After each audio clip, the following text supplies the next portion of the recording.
So ayan guys, pupunta kami ng bayan ng Paite. Ayan, may bibili lang kami. So makapansin mo guys, yung nakadilaw, yan yung kapatid namin panganay.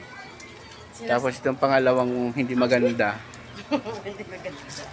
yun yung pangalawa. Ako yung bunso. Pero yung size Small. size. Si Juan Lili.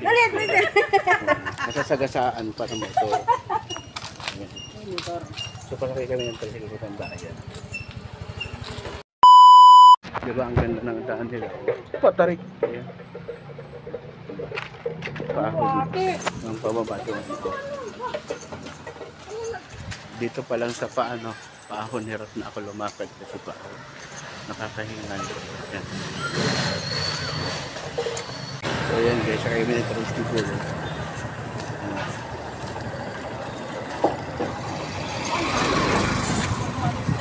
Bayan muna tayo. Bayan. Diyan tayo sa may ano ba yan? Sa may PSBC daw, ano ba? May PSBC? Yung sinasabi ni Kuya. Ay, hindi na kita kasi ako sa Wisaya. PSBC daw? Guys, kahapon pista dito. Yung Paite, ito yung papuntang bayan. Yung mga jeep utang Santa Cruz, ito papuntang Sinutuan. Yung mga banderitas pa rin dyan, oh. Dahil nga pista nga kahapon.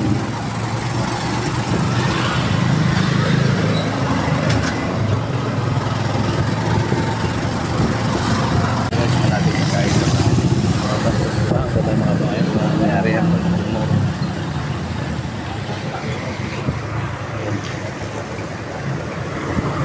Actually, buti naman lakarin. Malapit lang naman lakarin. Nalalakad ko lang dati yan. Mahal na pamasahe ngayon. 20 pesos na isa, samantala nung 10 pa lang. Ganyan nakalapan ng kalsada dito, masikip. Naninibago nga ako sa kalsada kasi masikip. Nabigyan mo, mga tinakal. Ito na, bayan na to. Dahil mga kalina, may kampungan, may W.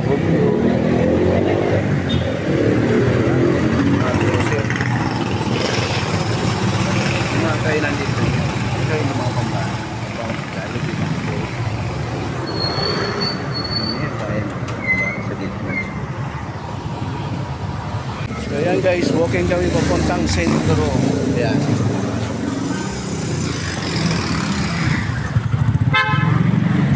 Paite. Malit lang ang Paite. Malit lang ang bayan ng Paite. Pero malit lang ba? Kasi sa kapasya gawin. Ayan po yung nag-uukit at tumatikita niya. Nag-uukit siya. Yung mga inuukit niya, mga yung pinakakakitaan dito sa Paite. Nag-uukit, magawa ng taka.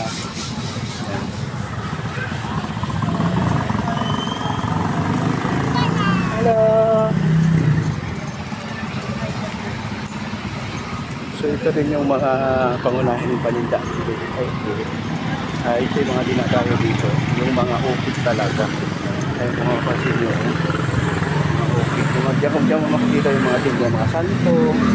Gusto mo magpapa-order sa handcraft, big-crab. Magpapagawa ka talaga. Pwede yan ito. Gusto mong palaba, di yung palaba. Ganun. Ayan, di ba ang lalaki ng mga santo? Mga life size na santo. So ito yung pinaka-sentro. Diba? Bista pa rin doon, no? Ermita.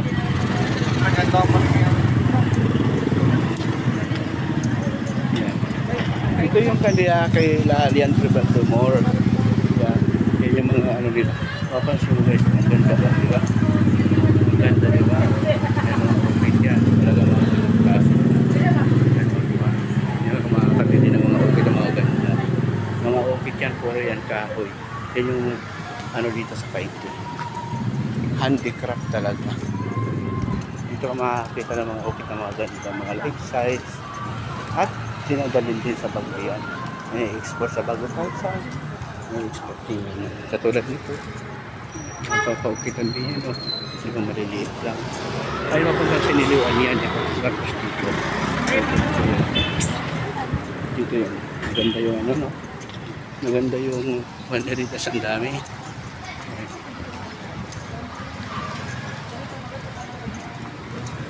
Yan, mga Paiti Laguna. Yan, Paiti Laguna. Kaya papuntang Ilaya. Marami ng business ngayon, no? Mga palabahan, maganda negosyo rin.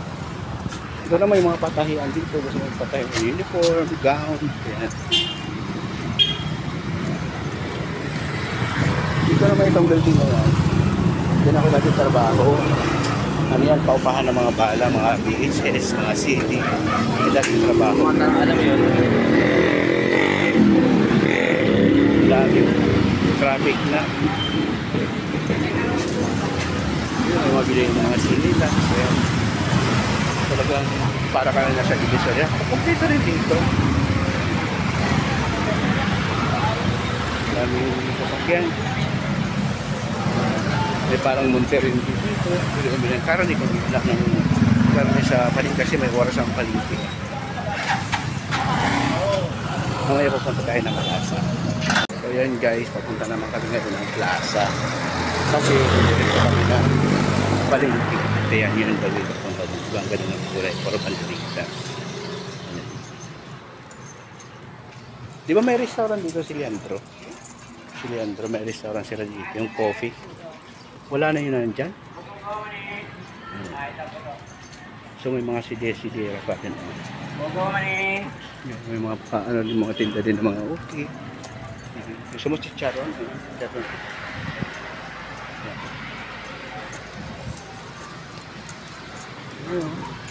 Ano yan kainan? Yan yung okay din dito. Ito yung may-ari dito si production designer si Nino. Kabigan natin.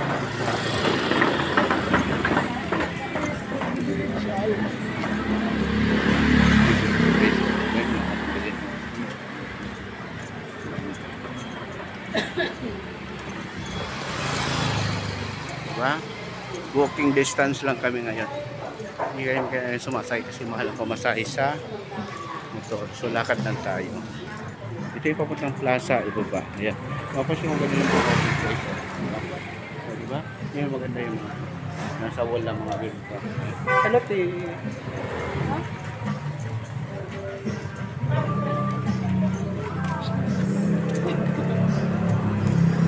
Yung mga tinda dito.